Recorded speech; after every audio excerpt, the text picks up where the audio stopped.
Apa jadinya kalau kamu tertidur di tempat yang salah dan terbangun di kapal bajak laut? Wah, itu yang terjadi pada Mimi si kucing malas. Mau tahu bagaimana dia bisa jadi pahlawan? Yuk, dengerin ceritanya. Si kucing tertidur di kapal bajak laut. Halo teman-teman, hari ini aku punya cerita seru dan lucu banget tentang seekor kucing bernama Mimi.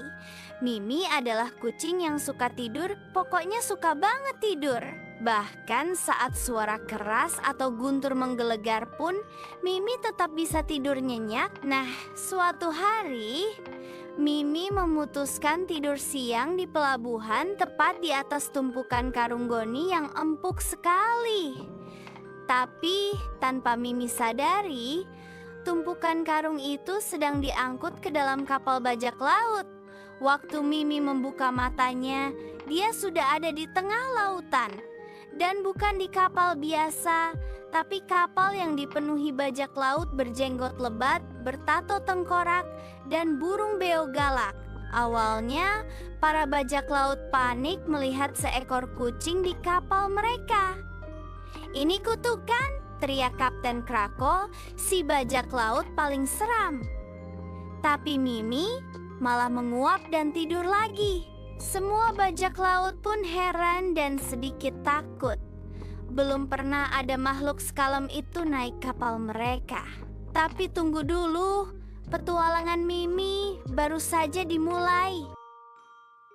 Saat malam tiba dan badai besar mengguncang kapal, tali layar putus, dan para bajak laut sibuk panik, Mimi si kucing putih memanjat tiang layar. Bayangkan seekor kucing yang malas kini memanjat tiang kapal setinggi pohon kelapa. Dengan cakar dan instingnya, Mimi berhasil menggulung layar dan menahan tali sampai badai reda. Dia bukan kutukan, dia kucing pembawa keberuntungan, seru si burung beo sambil berdansa. Sejak saat itu, Mimi jadi bagian dari kru kapal. Tapi bukan cuma itu, Mimi juga membantu mereka menemukan pulau rahasia tempat harta karun tersimpan. Waktu para bajak laut bertengkar karena ingin membagi harta untuk diri sendiri, Mimi malah mendorong peta ke arah anak bajak laut kecil bernama Lilo yang selama ini selalu dikucilkan. Lilo membacakan petunjuknya dan menunjukkan tempat sesungguhnya. Dan tahu nggak? Di sanalah mereka menemukan harta karun yang bukan berupa emas, tapi peti penuh buku, makanan, dan alat musik ajaib. Kapten Krako yang awalnya serakah pun akhirnya tersenyum dan berkata, "Kadang harta terbaik adalah kebaikan yang dibagikan." Dan Mimi? Dia tidur nyenyak dikelilingi semua orang yang kini menyayanginya.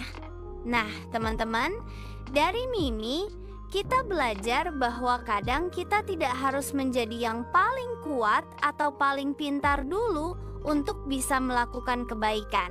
Mimi tidak niat jadi pahlawan, tapi karena dia berani bertindak, ia menyelamatkan banyak orang. Jadi kalau kamu punya kesempatan untuk menolong, walau sedikit lakukan, seperti Mimi. Kalau kamu suka cerita ini, yuk bantu channel ini dengan cara like dan subscribe Hikmah Cerita, biar gak ketinggalan cerita-cerita menarik lainnya.